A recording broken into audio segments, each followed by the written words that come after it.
AR റഹ്മാന്റെ ഇളയ മകൾ റഹീമ റഹ്മാനെ തേടിയെത്തിയ ഒരു സന്തോഷമാണ് ആരാധകരെയും തേടിയെത്തിയിരിക്കുന്നത്. എന്നാൽ ആ സന്തോഷം പിന്നാലെ മനസ്സിലൊളിപ്പിച്ച സങ്കടം മുഴുവൻ പുറത്തേക്കെത്തിക്കുകയായിരുന്നു. സ്വിറ്റ്സർലൻഡിൽ മാസ്റ്റേഴ്സ് പഠിക്കുകയായിരുന്നു റഹീമ റഹ്മാൻ എന്ന 23കാരി. ഗ്ലിയോൺ ഹോസ്പിറ്റാലിറ്റി ആൻഡ് ബിസിനസ് എഡ്യൂക്കേഷൻ എന്ന കോളേജിൽ ഹോസ്പിറ്റാലിറ്റി എന്റർപ്രണർഷിപ്പ് ആൻഡ് ഇന്നൊവേഷനിൽ മാസ്റ്റേഴ്സ് ചെയ്യുകയായിരുന്നു റഹീമ.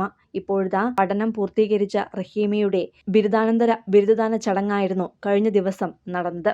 ഏറെ സന്തോഷത്തോടെ ആ ദിവസം കാത്തിരുന്ന റഹീമ നാട്ടിൽ നിന്നും ഉപ്പയെയും ഉമ്മയെയും സഹോദരങ്ങളെയുമെല്ലാം ചടങ്ങിൽ പങ്കെടുക്കാൻ ക്ഷണിക്കുകയും ചെയ്തിരുന്നു. എന്നാൽ അകന്നു കഴിഞ്ഞ ഉപ്പയും ഉമ്മയും വന്നില്ലെന്നു മാത്രമല്ല, അനുജനും റഹീമയുടെ ആ സന്തോഷ നിമിഷത്തിന് സാക്ഷ്യം വഹിക്കുവാൻ എത്തിയില്ല.